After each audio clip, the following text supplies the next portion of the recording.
उस कानून की धज्जियां उड़ाते हैं। उनका जमीन रांची में, उनका जमीन रामगढ़ में, उनका जमीन बोकारो में, उनका जमीन धनबाद में, उनका जमीन दुमका में, 5 जिला में हम जानते हैं।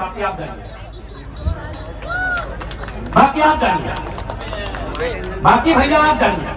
देखिए आज लोगों का हमसे हालत इसलिए खराब है कि हम सरल शब्दों में लोगों को बहुत गहरी गहरी और रहस्यमयी बातों को समझा देते। जो बातें उलझी हैं उन बातों को सुलझाते हैं। इसीलिए आज हमें लोग जानते हैं कि ये लड़का लीडर तो है ही, साथ में टीचर का काम करता है। और समाज में अब लीडर पैदा होने दीजिए, टीचर पैदा मत होने दीजिए। इसीलिए लोग इतना केस करता है हम लोग।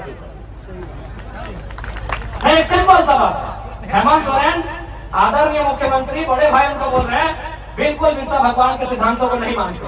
अगर मानते हैं तो चलिए आपसे कहेंगे, आपने जिन वैसे भी आदिवासी का ही जमीन कहे दावी करना करोड़ों का था, बोकारो वाला तो पेपर भी निकले कटिंग 20 करोड़ बताया जा रहा है उसका अनुमान।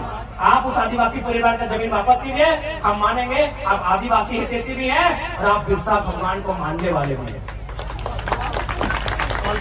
तो इसलिए अगर हम लोग सरकार में आते हैं तो देखिए मेरा जो दिल कहता है, हमने चूंकि किसान का बेटा है, हमारा कौम भी जो कुर्मी का अर्थ है कोड़ना यानी मिट्टी कोड़ना, तो हमको भी लगता है चाहे आदिवासी की समस्या है, चाहे गैर आदिवासी रहे, मूलवासी रहे या ओबीसी रहे, किसी की रहे, पहली समस्या जमीन की है। आज हमारी जमीनों पर जबरन कब्जा किया जा रहा है, आज जबरन हमारी जमीनों पर फैक्ट्री लगाई जा रही है, आज जबरन हमारी जमीनों पर सड़क पार किया जा रहा है। इसलिए हम लोग सबसे पहले जमीन कानूनों को सुधार करेंगे। अगर जमीन रहेगा तभी हम जिंदा रहेंगे, नहीं तो किसी रेलवे प्लेटफॉर्म में वो कटोरी लेके क्या बोलते हैं, गुलगुलिया, हालांकि माफी चाहते हैं शब्द के लिए, लेकिन जो सच्चाई है कहते हैं वो गुलगुलिया कोई बंजारा बोलता है, वही हमारा और आपका जीवन है।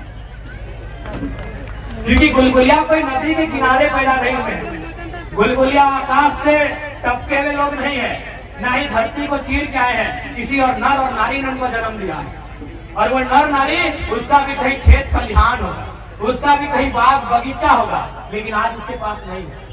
शायद इसी प्रकार जैसा आज हमारे साथ हो रहा है उसके साथ 100 साल पहले हुआ होगा। आज जिनको हम बंजारा कहते हैं, आज जिनको हम गुलगुलिया कहते हैं, आज जिनके पास मैंने सर ढकने के लिए छत नहीं है, जिनके पास कदम रखने के लिए बिल्कुल जमीन नहीं है, वो हमेशा ऐसे नहीं थे, वो हमेशा ऐसे नहीं थे। उनके पास भी इसी दुनिया में, इसी जहान में, किसी कोने में जरूर एक जमीन का टुकड़ा होगा जहां उनके पूर्वजों का आशियाना होगा, जहां की सुबह और शाम वो अपने परिवार के साथ जीते होंगे, खाते होंगे, एक साथ रहते होंगे। लेकिन आज उनके पास कुछ नहीं है। चले जाइए रांची का रेलवे स्टेशन, चले जाइए धनबाद का रेलवे स्टेशन, चले जाइए कोई भी रेलवे स्टेशन, आपको मिलेंगे वो लोग। तो हम नहीं चाहते हैं कि झारखंड के लोगों की दशा ये हो। इसलिए अगर हम लोग गवर्नमेंट में आएंगे तो सबसे पहले यहाँ के जो जमीन कानून है मजबूती से लागू करेंगे, उनको और प्रभावी बनाएंगे, ताकि यहाँ के लोगों, भोले भाले लोगों की जमीन कोई हड़प नहीं। उसके बाद जो सबसे महत्वपूर्ण है नौजवान। आज अगर नौजवानों की बात करें तो उनमें निराशा। आज अगर नौजवानों की बात करें तो 10 साल एक कोचिंग संस्थान को समर्पित करते हैं। आज वो 10 साल 15 साल तैयारी करते हैं, कोई धनबाद में, कोई हजारीबाग में, कोई रांची में, कोई जमशेदपुर में। किसी की आंख की रोशनी चली जाती है, चश्मा चढ़ाना पड़ता है, किसी का पेट बाहर आ जाता है। देखिए शब्द थोड़ा थोड़ा आ गया, किसी का पेट बाहर आ जाता है। देखिए किसी के बाल आधा घुस गए हैं, उड़ गए हैं, चेक कर लीजिए। किसी के बाल सफेद हो जाते हैं, लेकिन इंतजार में रहते हैं कि एक परीक्षा हो। अगर परीक्षा को लिखेंगे ना तो कोई दिक्कत नहीं है, बाल नहीं भी रहेंगे, पेट फूल भी जाए, मोटा भी जाए, लेकिन घर परिवार चले। एक नौजवान को सबसे ज्यादा चिंता अपने स्वस्थ शरीर की होती है, लेकिन अपने स्वस्थ शरीर को हम लोग गला देते हैं। क्या गलत कह रहे हैं? एक 18 से 25 साल के लड़के को पूछा जाए कि पहली प्राथमिकता क्या है, वो कहेगा मेरा शरीर। एक 18 साल से 25 साल के लड़के या लड़की से पूछा जाए कि तुम सबसे पहले क्या चाहते हो, अपना शरीर को चाहे कि हम फिट रहे, सुंदर रहे, अच्छा रहे, बलशाली रहे।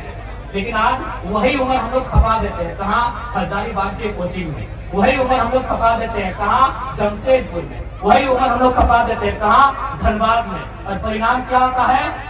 7-8 साल बाद परीक्षा आती है, परीक्षा का नाम लेते हैं सीजीएल जेएसएससी। 28 जनवरी 2024 को हम लोग वो एडमिट कार्ड हाथ में लेके एग्जाम देने जाते हैं। रांची की बहन जमशेदपुर जाती है, जमशेदपुर वाली दीदी गढ़वा जाती है, और 2 घंटा बाद पता चलता है, घर आते आते रास्ते में पता चलता है पेपर लीक हो गया।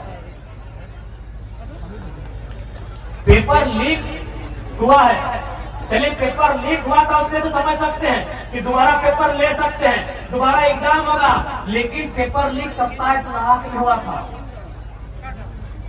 पेपर लीक हुआ था तो हम समझ रहे हैं। अरे आप तो छोड़िए, आप लोग तो किसान हैं, यहाँ सरकारी नौकरी करने वाले हम पुलिस वाले भैया लोग को देख रहे हैं। पुलिस वाली दीदी बैठी है, इन्हीं से पूछे क्या अपने बेटा या बेटी के लिए 27 लाख में कोई पेपर खरीद पाएंगे? इन्हीं से पूछिए, सरकारी नौकरी करते हैं हम और अपनी बात नहीं करते, हम तो गरीब किसान के लोग हैं। यहाँ देखिए बहुत सारे सरकारी नौकरी करने वाले नहीं करने से भी इनकी तनख्वाह ठीक ठाक जैसे भी है, क्या ये लोग अपने बच्चों के लिए 27 लाख में पेपर खरीदेंगे? पेपर लीक हो उसका दुख नहीं है, चलिए 15 दिन बाद फिर पेपर ले लेंगे। चलिए सरकार, हम लोग सड़क पे आएंगे, हम लोग आंदोलन करेंगे, हम लोग मसाल जुलूस निकालेंगे, तो सरकार 15 दिन के बाद फिर परीक्षा ले लेगी। लेकिन 27 लाख में पेपर बेचा गया था। कौन सी हमारी माए बहनें हैं, कौन से हमारे गार्जियन है जो 27 लाख में अपनी बेटी के लिए एक चपरासी का नौकरी खरीद के लाते? ये सवाल है। कौन सी हमारी दीदी है जो 27 लाख रुपया खर्चा करके अपने बेटे को एक दरोगा बनाएंगे? है हिम्मत क्या? इसलिए अगर हम लोग सरकार में आते हैं तो इस राज्य में नियमित परीक्षा होगा। नियमित मतलब अभी जेपीएससी की बात करें, राज्य की सबसे बड़ी नौकरी की परीक्षा, साल कितना 24, जेपीएससी कितना हुआ है? ये जो हो रहा है कितना? अरे काहे 11, हम 8 बोलेंगे, एक बार में 4 को काहे मानेंगे? मतलब 6 के बाद 7, 8, 9, 10 आप बोल दिए दिन को। वो कहते हैं ना कि राजा ने कहा रात है, मंत्री ने कहा रात है, संतरी ने कहा रात है, रानी ने कहा रात है, जनता ने भी कहा रात है, जबकि सुबह सुबह की बात है। तो आपने कह दिया चारों जेपीएससी मान लेंगे, क्यों मानेंगे? 6 जेपीएससी, 7, 8, 9, 10 4 बार में आपने एक जेपीएससी लिए, एक बार में 4 को, अभी 252 सीट से क्यों मानेंगे? 1200 सीट देते हम मानते हैं, 1200 सीट देते हम मानते हैं। इसीलिए 7 और ये 8 जेपीएससी, साल कितना 24, यानी एक साल में एक जेपीएससी होना चाहिए। क्या गलत बोल रहे हैं? सही बात है। जेपीएससी का मतलब क्या है? पढ़े लिखे नौजवान बता रहे हैं, एक साल में एक जेपीएससी। इसलिए ये तो तय रहेगा कि परीक्षा नियमित होगी और फ्री और फेयर होगी, कदाचार से मुक्त होगी, और जो लोग कदाचार में पकड़े जाएंगे, बस अभी थोड़ा नया नया नियम कानून आया, शब्द का थोड़ा पाबंदी है, जो लोग पकड़े जाएंगे वो कितना बड़ा वीआईपी काहे ना रहे, बाजार में फेंक देंगे। और आज आपको फिर से कहेंगे, अगर झारखंड को बदलते हुए देखना चाहते हैं तो हम नहीं कह रहे हमारे लड़कों को, आप जिसको भी एमपी एमएलए सीएम बनाइए वो रिस्की होना चाहिए, रिस्की होना चाहिए। अगर वो रिस्की नहीं होगा, अगर उसमें अपने परिवार की चिंता होगी, जान का डर होगा, तो लिख के बोलते झारखंड नहीं बदलेगा, नहीं बदलेगा भैया। एचईसी का कब्जा है, टाटा का कब्जा है, चार्टिंग डैम 60 साल पुराना विषय है, हिंडाल्को में 50-60 साल पुराना विषय है, बीसीसीएल, सीसीएल, ईसीएल। अरे भाई आप सीधा उंगली से घी निकलेगा। यहाँ ऐसा सीएम चाहिए जिसके पास कलेजी नहीं कलेजा हो। लिख के बोल रहे हैं, लिख के बोल रहे हैं, आप कैसे उनसे लड़ेंगे भाई जो कई वर्षों से हम पे शोषण कर रहे हैं? आप उन उद्योग घरानों से लड़ लेंगे?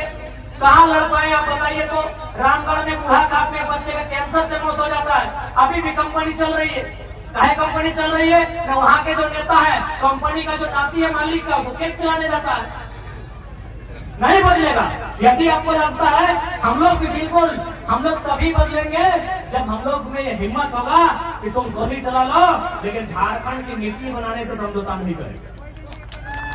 नहीं बदलेगा भैया। खासकर झारखंड को आप सीधा रास्ते से, ये जो कानून कानून कानून कानून कानून नहीं बदल पाएंगे। इसके लिए थोड़ा होना चाहिए बोल्ड लीडर। थोड़ा अगर पट्टा पट्टी कभी न होगा तो पटक दे। अरे बीसीसीएल आज का कब्जा है, क्या आपको क्या मालूम है? कुछ बता देते हैं। 1975 में 300 मजदूर आत्महत्या किया दब के, 1964 में 268 को कोयला के कड़ाहट के नीचे दब के मर गया, 2006 में बागमारा में 50 आदमी मजदूर नीचे दब के मर गया। उस बीसीसीएल से हम लड़ लेंगे?